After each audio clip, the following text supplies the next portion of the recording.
No, but I was saying before that I wish we could do Scooby-Doo, but it's just too good. Is Scooby-Doo too good? Yes. It's too good for the show. You know what I'm saying? No. What are we doing today? I think we're doing Spy Kids and doing Cat in the Hat. Oh, boy.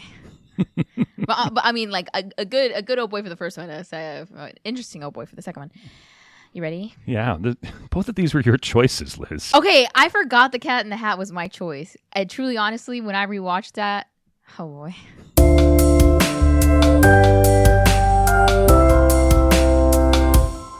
Howdy one, howdy all. It's been a while, but like Alvin and the Chipmunks, we're still in style. At least, I think we are. After our short break, the Critics in the Crowd is back. I love Alvin and the Chipmunks just as much as the next guy, Steele, but in style, that's questionable. For those who need a refresher, I am Liz, the cool co-host of the Critics in the Crowd. I am an actress, producer, movie lover, and former wannabe spy kid. And I'm Steele, but you can call me Who's That Opinionated Jerk with the Amish-looking beard and the tempting tones. Tempting tones is crazy work, Steele. Together, we form the core of this media review podcast.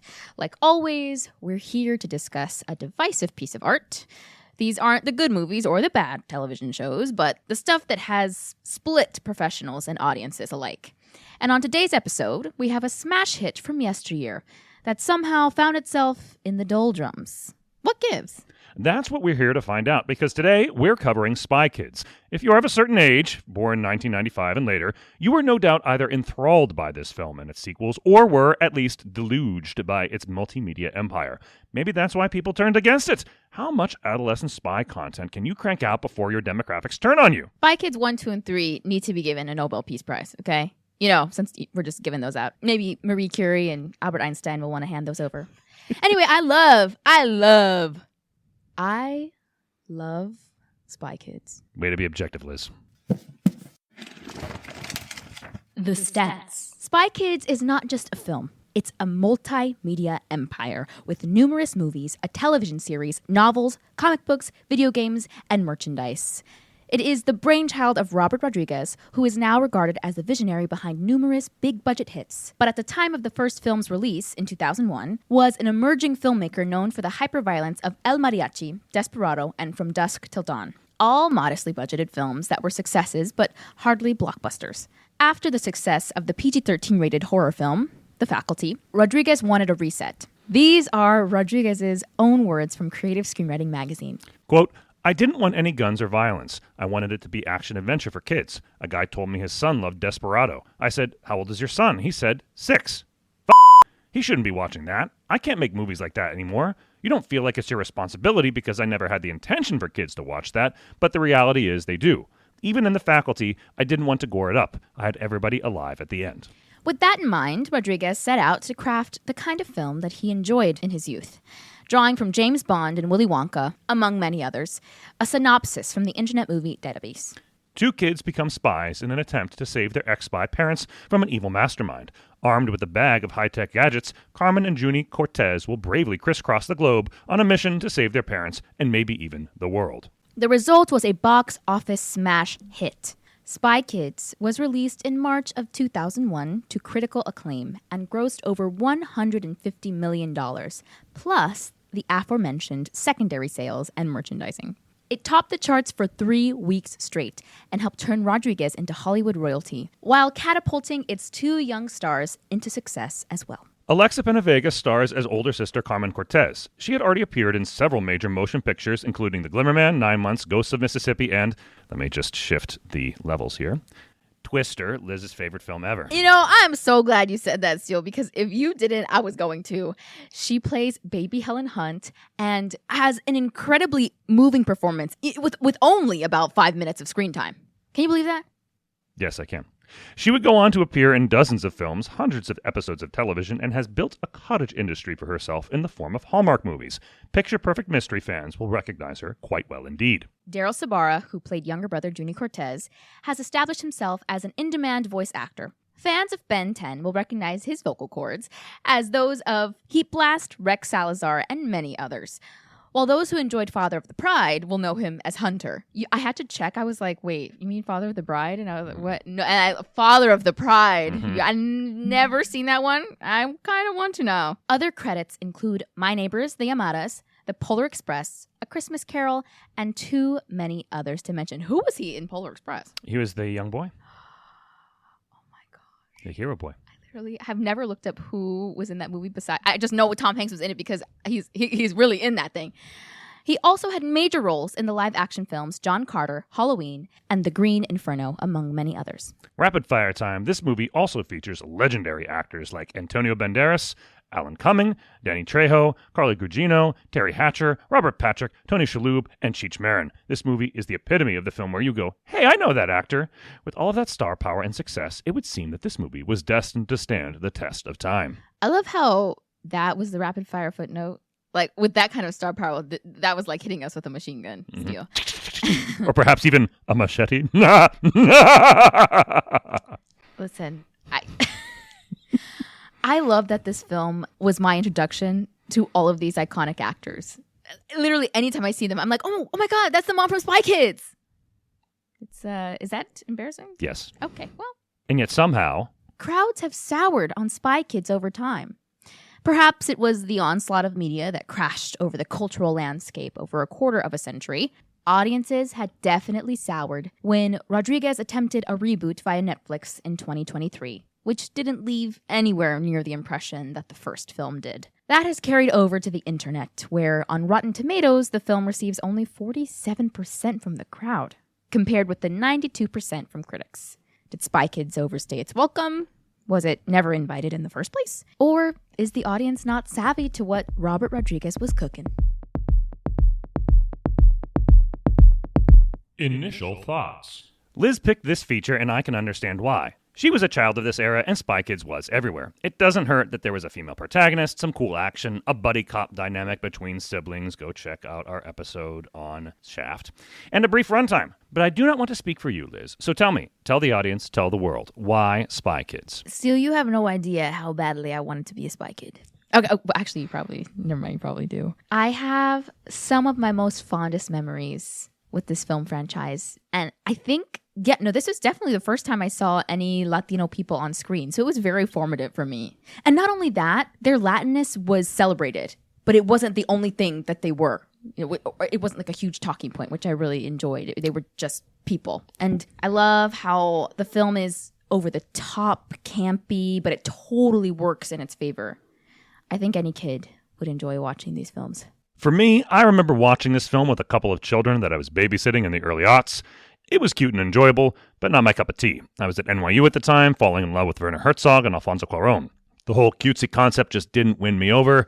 I remember how much the kids loved it, though, and it wasn't egregiously offensive. I was just looking elsewhere for my cinematic inspiration. I hadn't seen any of the sequels or watched the first movie itself since that time, however, so I was coming into this almost blind, although I did watch Shark Boy and Lava Girl, and the less said about that, the better. Even Liz is... No, this is me being like, I love Shark Boy. Dream, dream, dream, dream, dream, dream. Moving on. Okay. Now that I have kids, I was eager to see if I could share this with them. We ready? Yes. It's Betty Bye in the Cortez household. Daughter Carmen stares out from the mansion overlooking the sea, while brother Junie douses his warts with goo. Mother Ingrid tells them a bedtime story about the two spies who fell in love, and we flash back. To when Ingrid met her future husband, Gregario. Each was assigned to kill the other, but neither could do it. A slick montage of their first-time meeting is followed by a slick montage of their courtship, which must happen from afar so as not to arouse suspicion, which is followed by a slick montage of their wedding day, ending with the two most dangerous, most trusting words you can say. I do. Now targets for both of their nations, they escape a helicopter raid, parachute down to a speedboat marked Just Married, and ride off into the beginning of our film. This portion of the film moves a little quicker than I would have liked, but I get it. This is a kids' movie, and you can't really show what spies do without moving out of kids' movie territory. I liked the distant courtship here. I liked the gadgets, and I liked our two parents, suave and amazing. It very much feels like how a kid would interpret the story of how their parents met. I just wanted a little bit more to set it up or to jump right into our story. Flashbacks to open films are tricky to pull off. I have to totally disagree with the quickness comment. And that they didn't nail the flashback. I think they totally did. Listen, there was no beating around the bush, if you will. It's a very clever way to introduce us to our parents without making it too much about them. Also, right away, we get a sense of the tone and how the next hour and 20 is going to go for us. This film is a really great definition of style, and it's perfectly packaged for children and their parents to enjoy. I'm not complaining about the opening. You you're a little nitpicky, just a little nitpicky. Yeah, nitpicky. I'm allowed to nitpick. I guess so. Okay.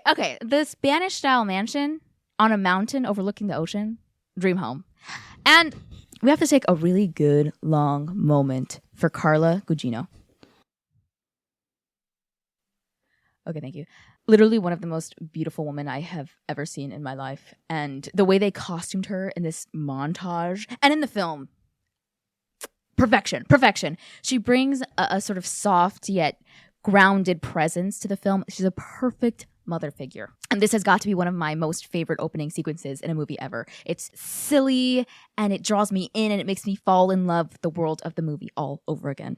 Yeah, I have to admit, I snorted when the two parachutes opened up and they were hearts, leading them to a just married boat. It's small gags like this throughout the film that make it really charming, and that it's mixing it with classic elements of a children's story with those of espionage. It really does help sell the tone. What was up with Junie's warts? Do we ever go back to those? I don't really know. I guess the plot of it, or like the reasoning for it, is that he has really sweaty hands because he's nervous all the time. It's an interesting thing to just sort of like add in there. Of course, it makes him a butterfingers, that his hands are sweaty. But the fact that his hands are sweaty, does he really need to have warts? And do sweaty hands really give you warts? Not really. I didn't really know. I thought like if my hands were sweaty, like one time I'd get warts. And so I was kind of scared of that my whole life. And that's why she never worked out, people. Oh, thank you, Steele. I'm going to say here the special effects were okay. No further comment needed because I'll have plenty to say later. And I will definitely hash that out with you later. Let's go. Our flashback ends with the children in bed. Despite logging into a super secret spy network, Gregario and Ingrid have a conversation that any parent will recognize. One child, Carmen, is skipping school, and the other, Junie, doesn't have any friends. Ingrid thinks they're setting a bad example by keeping their histories a secret, while Gregario thinks it's a necessary evil to keep their kids from worrying. Also very relatable. Not so relatable, Gregario is working on a super secret spy project. Very, very not relatable. His wife doesn't pressure him to reveal what's going on. Okay, Easter egg, blink and you'll miss it moment. But there is a little nod to El Mariachi. I don't know if you saw it. There was a little guitar subtly placed behind. Subtly. Yeah, it's like right on the foot of the bed. It's so funny, but I love that. I have to just give a compliment where compliments are due. The chemistry between the two parents, I think, is really, really great. I think it's what? Why are you making a face? We'll talk about that later. I think one of these parents is doing excellent work. I think the other, I'm not going to say phoning it in, but not bringing that person's best work to the table. No, I love them. I love them as parents so much. I'll also say that Rodriguez's style, he really likes tight, extreme close-ups, and it can be a lot, particularly now where I want to see the world a little bit more. That being said, it's not egregious. It just feels a little Hannibal Lecter-y at points. Whoa. Yeah, that's not really something I've ever thought about, that those tight close-ups. But you know what? I do agree. I think I'm just such a fan of the world. I really want to see more. The gadgets in the scene are some of my favorites. They're great. They're really, really cute. Like sliding backwards. Right, the chair on the track. And the vanity. The keyboard sort of moonlighting, his makeup. The details, the thoughts. And it only just gets better and better as the film goes on. More and more exciting, more and more fun little things. The next day, after doing their early morning obstacle course, the kids are schlepped to school. Junie is watching Floops Fooglies on a screen in the back of the SUV, which is common now, but not back then. The kids begin bickering, but Gregario notices that a new character on Floops Fooglies looks exactly like a friend of his who was captured. This ties into his super secret spy project. His friends are being kidnapped. More important in the short term is that Junie is being bullied. Gregario daydreams about beating up the bully's father, like he would have back when he was a spy, but refrains, which only disappoints Junie further. His sister hates sharing a room with him. I don't blame you, sister. And Junie just wishes he could be anything but a Cortez and be part of Floop's world. Be careful what you wish for, Buster. I will say it's very slapsticky at times in this film. It is a kid's film, so I'm not going to knock it too much. When Junie falls from the obstacle course is a big example of this, where he like literally flops. But I think it's still fun. I think it's appropriate for kids. I don't know. I think the slapstick is called for. We're not making, Dr. No or Goldfinger, even though it's inspired. I think about it this way. And I think people have said this. Spy Kids was the James Bond to the kids of the late 90s, early 2000s. So. Yeah, no, 100%. One other small narrative element, Ingrid mentions the weird kid show before we see it in the bedroom scene. It's nice because it sets it up for the next scene so that we're already knowing that it's going to come, but it's very subtle. And it's something that parents can relate to. Their kids watching some weird television show. Oh, that's true. It's Coco Melon. I think these kids and Robert have perfectly captured the brother and sister dynamic. The pair's familial chemistry on screen is absolutely undeniable. Alexa Pena-Vega did a great job capturing the mean, nurturing older sister. And I really think they light up the screen and are incredibly natural on camera. I think Junie does a great job being the jerky younger brother. Yeah. It helps. This is a piece of trivia we're going to get into. They knew each other from very early on in their life. Really? So they had a relationship that came from before this film, so they were able to kind of build on that and bring that, and we're very comfortable with each other. Amazing. I have to say, I wanted to be Carmen so badly, but I was definitely... More of a Junie. Junie. We cut to Floop's castle itself. The host of the show is a Willy Wonka-esque inventor who has been using investment capital to create mutants, but their brains are mush and can only be used as novelties on his show. His backers, led by Mr. Lisp, that's Robert Patrick for you plebeians, or the T-1000 for you sophisticates, are concerned, even when Floop reveals that he's created robots that mimic young children, albeit without any brains to complete the deception. Mr. Lisp threatens Floop. He'll be back in 2 days for his army, or Floop's career. Back in not-so-reality, Gregario accepts a mission to find his missing compatriots. And Ingrid, desperate to relive her glory, convinces, wink, wink, wink, nudge, nudge, nudge, Gregario to take her along. Uncle Felix, Cheech Marin, shows up to watch the kids, and the parents zoom away, right into Floop's clutches. Felix is left with little choice but to tell the children the truth about their parents. He is not their uncle, but an agent sent to watch over them. Floop's thumb-thumbs attack the Cortez household. Felix is captured, but the kids manage to escape thanks to a mini-sub and their innate spy skills. After a thrilling chase sequence on water, the kids find themselves at a safe house. Carmen and Junie realize two things. One, their parents really are spies. And two, the only people who are going to be able to save the spy adults are the spy kids. What to say? Cue the Avengers Literally, music, I want the logo. or maybe the Wonder Woman. I actually didn't ever watch Wonder Woman. Oh, it's actually a pretty decent movie. Yeah. Yeah. The movie? Yeah, the movie. Yeah, the most recent one. Oh no, I saw both of those. I thought you meant like the show. Did she have a cartoon? Well, she had a Linda Carter back in the 70s. Oh, Linda Carter. I want to do Sky High. Ooh. Can we do Sky High? Oh, does that qualify? I don't know. Look it up. I don't have a computer. Oh. I have my iPad. Just look it up. I will. I really liked Sky High when it came out. Linda Carter is the principal. Oh, that's right. Oh, and Bruce Campbell is in it, and Kurt Russell. Yeah. Oh, no, it's too well liked. 74% from critics, 57% from crowds, so not quite. Well.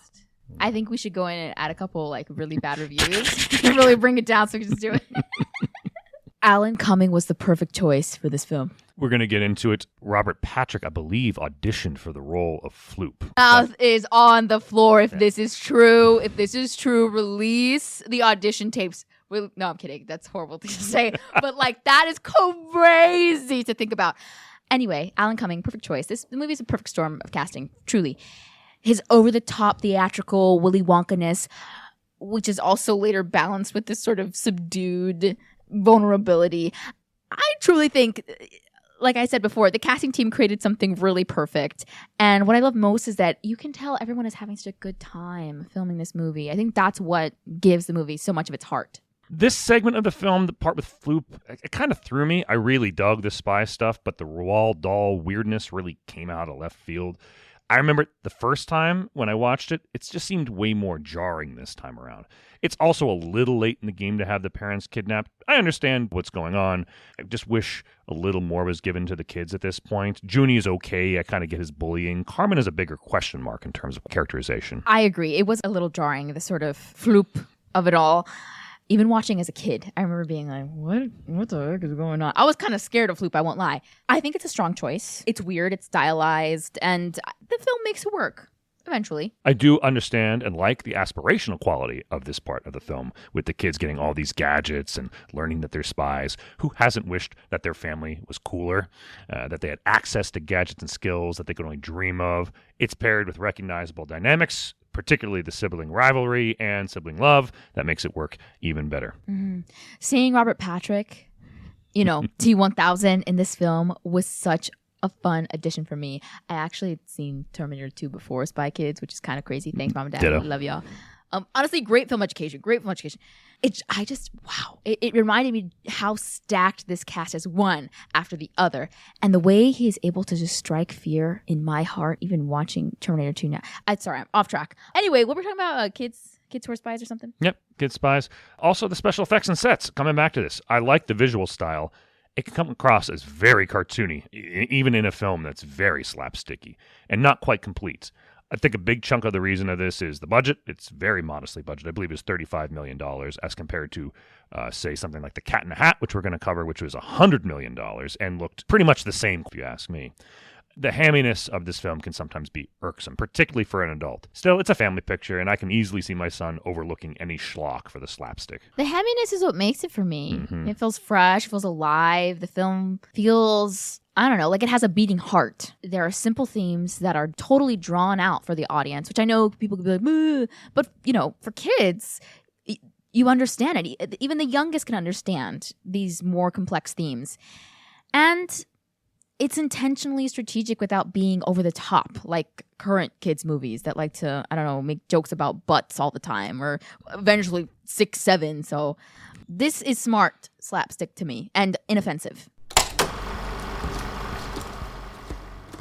The adult Cortezes are a little rusty, but they do manage to escape. Kinda. Skulking through the funhouse that Floop has created, they inevitably fail and flop into the... Sorry, my tongue's getting tired. Floop interrogates Gregorio and Ingrid about the third brain, with his assistant, Alexander Minion, feeding him lines via an earpiece, while the underling watches from a hidden camera. Though Gregorio claims to know nothing about this third brain, he reveals, after Floop has left them alone, that the device was a secret AI brain he'd once worked on. All the skills of the entire OSS put into one mind. Obviously too dangerous, the project got shut down, but Gregorio couldn't bear to destroy the prototype. His pride, as they say, may be his downfall. At the spy's safe house, Carmen and Junie gear up with all the tech that they can hold. Luckily, there's even a book on how to be a spy. I suppose Spying for Dummies was out. Anyway, they tease each other, more slapstickery ensues, and then they meet an official agent, Ms. Gradenko. The older spy asks about the third brain, but when Carmen grows suspicious, Gradenko orders the house to be dismantled. She's no friend of her parents. She's a traitor. How do we know? An army of thumb robots arrive. Junie accidentally reveals the third brain prototype, leading to a chase on rocket packs, because of course rocket packs. The kids use their newfound spy skills and tech to escape in the nick of time. So we're going on this rocket pack chase, and I'm digging it, special effects aside, and then they go to this town, and I'm surprised that none of the passersby who witnessed this whole thing seem to care. The only people who seem to have an issue are drivers who swerve out of the way, sticking out their middle fingers. Maybe flying thumb-looking spies are common in this part of the world. This is like where, for me, it becomes a movie, and I love that. Do we really need to, really nobody else is in this world. We don't ever get any sort of outside pedestrian, which I guess, why would you? Well, on one hand, it's about the family. That's important, exactly. Which is great. Right. On the other hand, if we're going to make this about the world, I do want to maybe see a little bit of that outside world to kind of give it a little bit of flavor. Also, it's a spy movie. Spies are supposed to be secret. Once again, starring from James Bond, not so secret spy, so I get it. I don't want to gloss over the introduction of the safe house, okay? And one of the best pieces of spyware in this film, when they put the packet into the microwave and it makes a whole Big Mac McDonald's meal. I have thought about that at least every 3 months. once every 3 months. I have thought about that. I am forever changed by that. And have thought about it at least once every 3 months.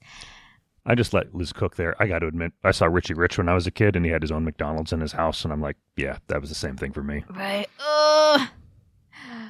Honorable mentions are the shelves that stock themselves, and I guess it's not really like spy gear. It's like emergency cash. I thought that was so cool as a kid. Oh my gosh.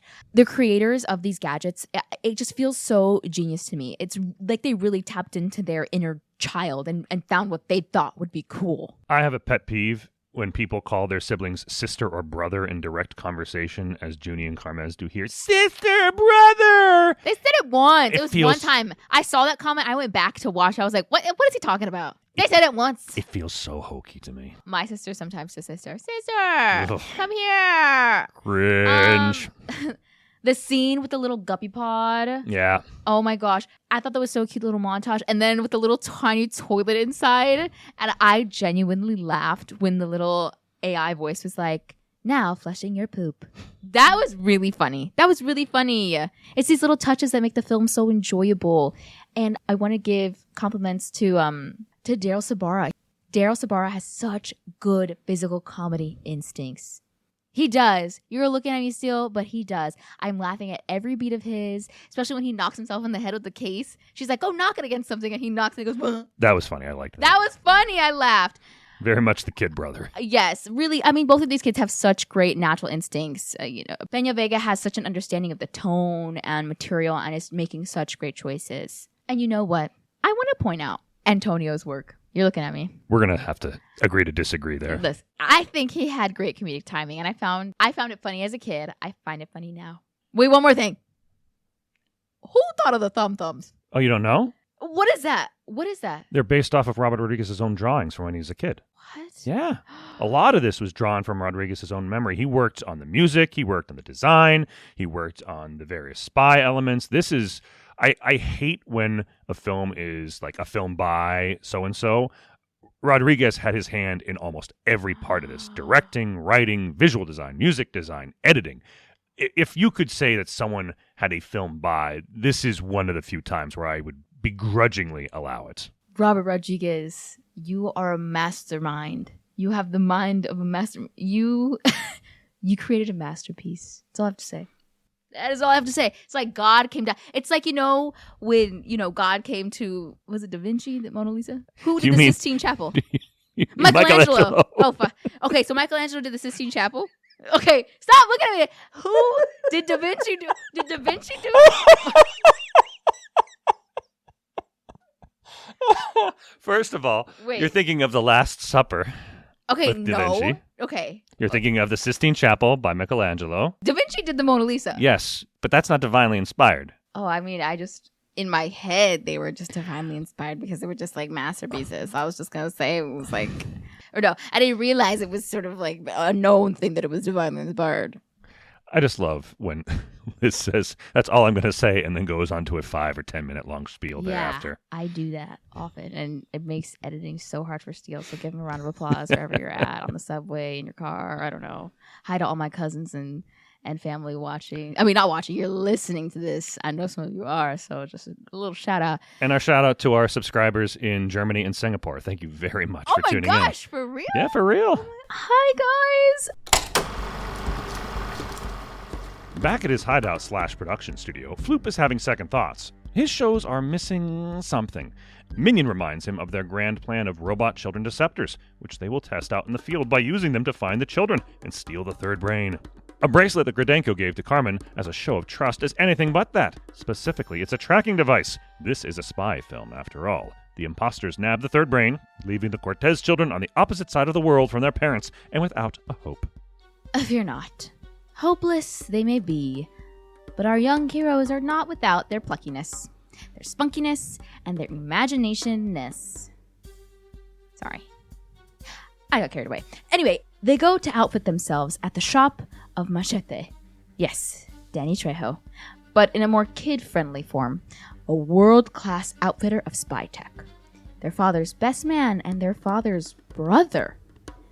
Machete refuses due to his estrangement from Gregorio, which started when Machete began selling to any buyer, good or bad, including Floop himself. Carmen and Junie steal plans for Floop's hideout, a ton of gear, and a spy plane that will get them across the world in the nick of time. Almost. Sibling arguments cause them to crash right at the foot of Floop's HQ. Terry Hatcher is always brilliant in everything she does, especially underlying villainy with a sweet mask. She's famously the other mother. Did you watch Coraline? Yes. So I love Coraline. I love Danny Trejo and anything that he does, but still, it was hard for me to see past this with my adult eyes after seeing him engage in a three-way with Lindsay Lohan and Alicia Murek in the film Machete. Wow. Mm-hmm. I have obviously never seen that movie. Maybe I should, but I don't know if I want to. If you're a 13-year-old boy, give that movie a watch. Oh my God, no, don't cut that. Don't say that. Crazy. Danny Trejo is really so cool. I think he does a really good job at bringing this sort of lovable and authentic uncle character with this rough exterior. He's very earnest in all of his roles, and he really throws himself into it. I'm not going to say that he is Laurence Olivier, but when he can sing God, I Need This Job in Muppets Most Wanted, or be a true criminal and just nasty guy in Dexter, or be a loving uncle here. Like, it just shows that he has a dedication to his craft. From a structural perspective, I would have liked a little more of an arc for Junie and Carmen here so that they're not playing the same notes over and over again. There's a lot of sibling rivalry, and I did like their fighting, taunting, and childishness. They felt like real kids rather than props. I disagree. You felt that they were props? No! What the heck, Steele? I disagree about the arc, okay? You can't forget the seed that was planted in Carmen's mind when Machete talks about how he doesn't want to have to look after his brother. She realizes that's not what family is supposed to do. They begin to work together here at this point and steal the spy stuff. And, he's like, how can I help? And she's like, read this. Rather than being like, figure it out, like how she probably would have in the beginning of the movie. And they start to really create a plan to save their parents. There is definitely growth here. And they still bicker because, Their brother's sister. Their brother's sister, exactly. And there's only so far you can come before the end of the movie where they unite as a family. And the arc is complete. Having Alan Cumming sing in this film, I know I already talked about Alan Cumming, but very quickly, having him sing in this film, amazing idea. Visuals are a fever dream though. The giant virtual flute that we'll see later, that is a fever dream.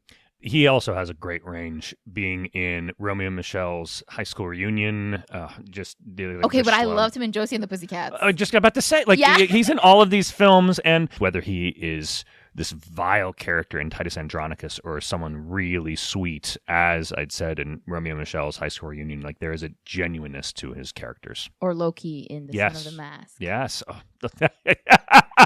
Thoughts about that one. I didn't know that's where you were going to go. Oh, we're going to go somewhere. Amidst all the sibling spy shenanigans, Floop loses his heart and attempts to shut down the plans for world domination. Minion has other ideas. He's the brains behind this whole thing anyway. And now that he has the third brain, Floop is redundant. That's a fancy word for grabbed and locked up in a delicious twist of karma. Minion begins mass manufacturing his robot spies, unaware that Carmen and Junie are in the process of kid-friendly infiltration. Electroshock gum, microscopic cameras, grappling hooks. You get the idea. It's a madcap race. To rescue their parents? To the end of the film. Oh, geez, yeah. We are almost over, aren't we? Despite being chased by the robot children impersonators, the kids have the skills to pay the bills. By that I mean Junie rescues Floop while Carmen releases their parents. Together, the quartet of Cortezes, plus one demented but remorseful children's show host, trap Minion inside Floop's Foogly machine, mutating him. Hundreds of robot children, Grodenko, and even Lisp, giddy to use his new Spy Kid toys, descend on them. Is hope lost yet? This movie hauls. I have some issues with how the glue of the film works. There are a lot of disparate elements, styles, and influences here, but I can't ever call it boring. Silly? Yes. Very silly, but the pace is quite appropriate for a film of this style and tone. Absolutely. I feel like we have to bounce styles almost, until the family fully comes together. There's more of a silly quality with the kids and a bit more seriousness from the adults. I also can't believe they turned Antonio into a Foogly. That when that happened, when I was watching that as a kid, so sad, devastated. Continue. I like that there's a change of heart for Floop here. We don't get nearly enough characterization for some other areas of the family, in my opinion, so it's good that we see it elsewhere. Rodriguez said that he really liked the idea of switching villains midstream, mid-horse. If anybody has seen The Princess Bride, you think it's going to be about Vizzini, and then it turns out to be a different villain halfway through, and I think that works here, too, appropriately. I've always wanted to write a film like that, and I still haven't pulled it off. Don't worry. You have time, you have the talent, Steele. Thank you. Can you expand on characterization, though? I'm not a writer, so like I only sort of see what I see, and just like, I don't know. So I think that the characterization, as you talk about it, I'm seeing it a little more in Carmen. I just think it's a little more subtle. It's a big, bold action film, and I think that I needed a little bit more of a big, bold character arc for everybody. That being said, we do have the parents who want to hide things from their kids and then eventually become spies with their kids. We have the kids who are hiding things from their parents and eventually join their parents. I just wish there was a little more of that tie together by the end. Not inappropriately. It's not a real criticism of the film. It's just kind of like we have this big, bold film and there's some subtlety layered into it. And kind of like if you were to have a subtle flavor in a big, bold barbecue sauce, you would lose that flavor. You need something a little bigger to make that. You obviously like it and see it, and maybe I'm just looking at it from an adult's perspective. It's a great analogy, and now I'm hungry. Thank you. Is hope lost yet? This is a family picture. When all seems dark, who should arrive but Machete? He reconciles with Gregario, aids the family, and buys time for Floop to reprogram all of the robots. He's not just a pretty face, but an inventor in his own right. The kid imposters overpower their adversaries, and the day is saved. Insert Powerpuff Girls reference. Dun, dun, dun, dun, dun, dun. And thus the day was saved, thanks to the Cortez family. That was good. Thank you. It's not a motion picture without an epilogue. Suck it, Hitchcock. Floop showcases the imposter Junie and Carmen on the show. The Fooglies are unfooglified, and the family returns home for a bit of respite. Not so fast. Gregario's old agency calls them up. They want the Cortezes for a mission. Gregario and Ingrid? Hell no. They want Carmen and Junie. The children agree, and on one condition.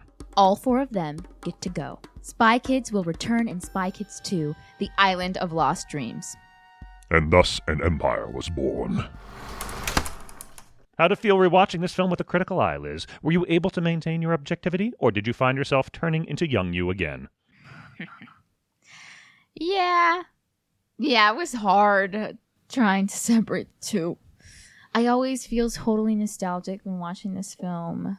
Steele, I literally clapped after after watching it. What a classic. Listen, it's hard to separate. And beauty is in the eye of the beholder. And the beholder loves this film, okay? And I think it could do little to no wrong. Also, wait. Pause. Let's not gloss over the just very casual George Clooney cameo in the end. Are you kidding me? Just like the end of The Flash.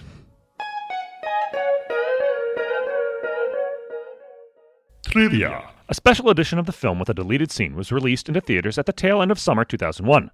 The director's commentary for the DVD clearly used this version of it, but that version of the film wasn't released until a decade later as a part of the Blu-ray edition. This was the last movie that director Robert Rodriguez shot on film. While much of the post-production was handled in Rodriguez's garage, which was actually a state-of-the-art post house, it was finalized at George Lucas's Skywalker Ranch.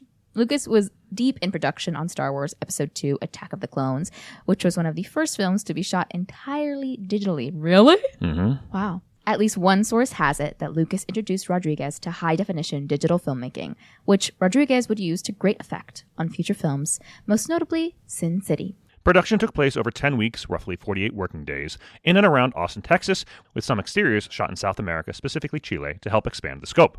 Rodriguez based much of the family dynamic on his own, including naming Gregario, Carmen, and Junie after his own family members. A few studio execs were, let's say, uncertain about the appeal of a mostly Hispanic cast, and pushed Rodriguez to make the film, if not white bread, at least more global. After some equivocation, Rodriguez pushed back, quote, So I say no, it's based on my family and I can't change my family. But that's not a good enough argument, so I needed to come up with a good point. It finally dawned on me. You don't have to be British to enjoy James Bond. Being British makes him very specific, and it makes him more universal. It makes you wish you were British. They bought that, unquote. Also going to say, a quote from Roger Ebert speaking about Spirited Away, that movies made for everybody are really movies made for nobody, and that movies that are made for a particular audience are spellbinding because they are defiantly and triumphantly their own. So if you are making a movie, don't try to make it for everybody. Try to make it for you or whoever you are targeting at. Well said, Roger. Uh-huh. I miss you, Roger. Don't worry, we have another Roger Ebert quote coming up. Yes. Kelly Preston was the original choice to play Ingrid, but had to drop out due to her pregnancy. Carla Gugino was initially reluctant to play a mother, given her young age, but Rodriguez convinced her because his own mother had all of her children at a similar age. Numerous other actors reportedly auditioned or were considered for the role of Ingrid. Some names include Wendy Crewson, Catherine O'Hara, pour one out, Lisa Ann Walter, Renee Zellweger, Kristen Davis, Beverly D'Angelo, and many others. I saw rumors that Elizabeth Mitchell, Rachel McAdams, and Maya Harrison were also potentials, but as they were in their early 20s at the time of this production, that seems to stretch believability. Robert Patrick was considered for the role of Floop before landing Mr. Lisp. Brendan Fraser was also considered for Floop. Wow. All of these things floating. Like, Rachel McAdams hit me like a ton of bricks. That is a crazy...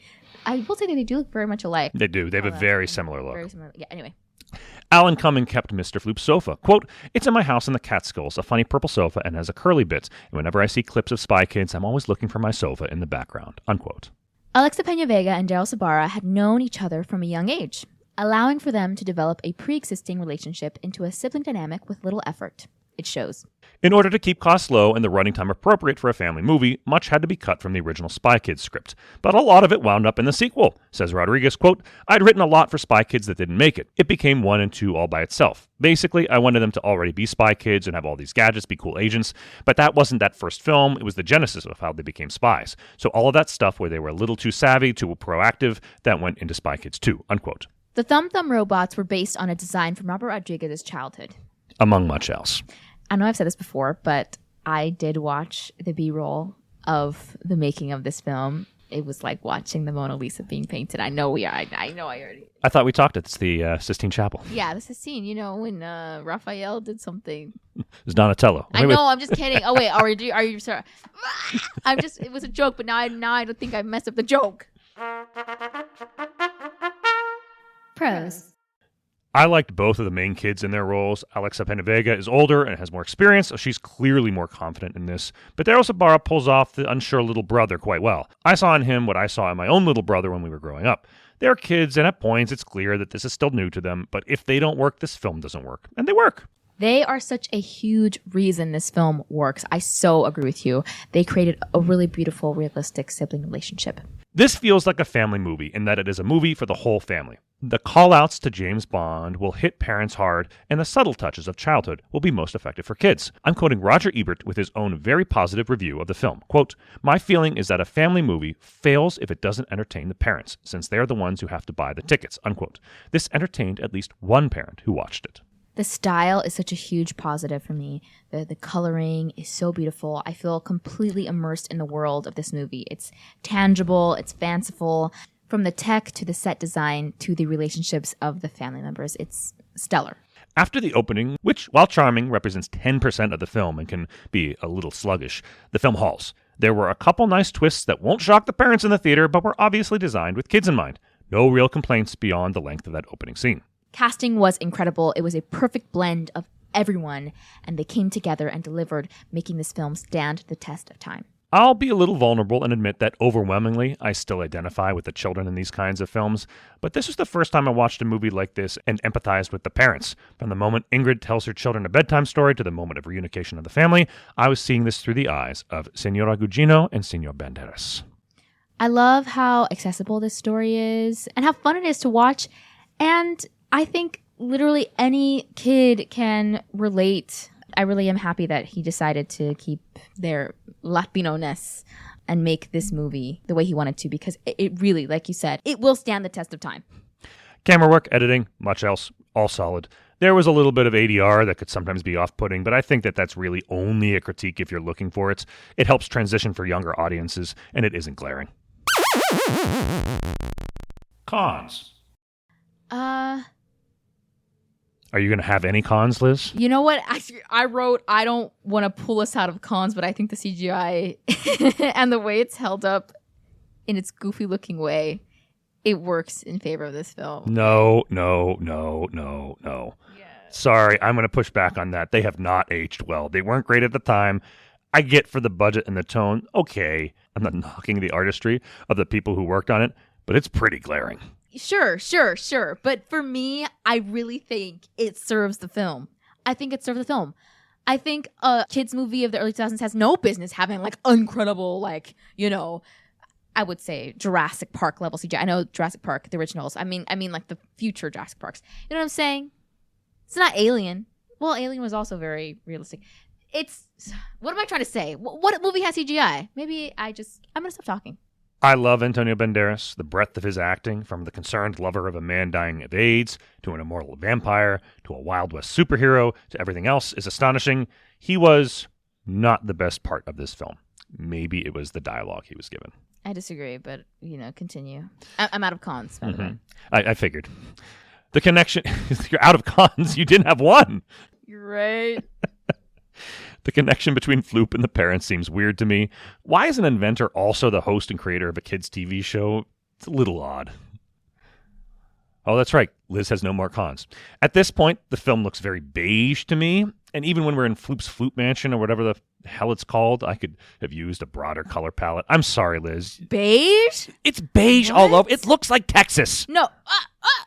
It's just the white balance, and it's a stylized choice. It's like having the Twilight tint. That's like the Robert. Yes, Rodriguez and I also complained about that. Okay, well, he doesn't make a complaint. Okay, it doesn't see the arts. Okay, and also maybe it was sterile, but that was only in the more sterile moments, like when they're in the sort of operating room where they're gonna change the fluglies and the flooplies and stuff.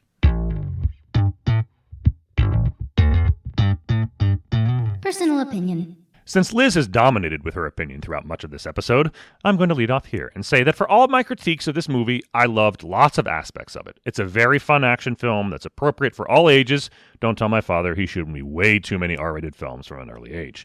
The CGI is a bit dated, and sometimes the performances don't exactly hit the mark. The tone and vibe were also all over the place. Whenever this film is a spy film, I dig it, but when it's in its weird Willy Wonka realm, I kind of get icked. All that being said, I enjoyed watching this film and could definitely see a younger version of me loving this entire franchise. And now, to hand it off, as I ask redundantly, what is your opinion on this film, Liz? This film is a timeless classic, Steele. Good family fun, and something I can't wait to show my future children. I think Robert Rodriguez is so sure in his style, and I love it. With its incorporation of all the spy movie tropes, while also creating something fun and intelligent for kids, and also fun for the parents. It's not easy work, and he does it completely successfully. I would watch this film again and again. The verdict. The critics in the crowd are divided. Critics loved this film when it came out, and there hasn't been any kind of re-examination in the intervening years. 92%? That's a number reserved for Oscar bait and the best family features out there. Audiences aren't nearly as enthusiastic. The movie was a hit way back when, but only 47% of audiences today like it now. What about you, Liz? Where do you fall on the spectrum, I ask rhetorically. This absolutely goes to the critics, Steele. The 92% score is oh so accurate. It gets 4.5 Liz stars. Yes. If you want to have a good time and laugh, even as an adult, I can't recommend this film enough. I myself am torn. 92% seems way, way too high for this, but 47% is way, way too low. If I put on my dad glasses, I'm going to say that the critics get this right for kids and that the audience has it right for adults. That's right, I'm saying both. The critics and the crowd got it right. Your young ones will love it, and you'll be comfortable enough that you won't have to give them earmuffs, blankets to hide under, or Malox for yourself to get through any overly saccharine songs, unlike some of the films we're going to cover shortly. No spoilers, no spoilers. We are at our end today, however, turning in our espionage papers and gadgets for the humdrum of regular life. Life ain't so humdrum recently. God, I would kill for humdrum. I'd settle for a jetpack or gobs of money in international currency or a mansion overlooking a cliff or Antonio Banderas. Me too. Me too.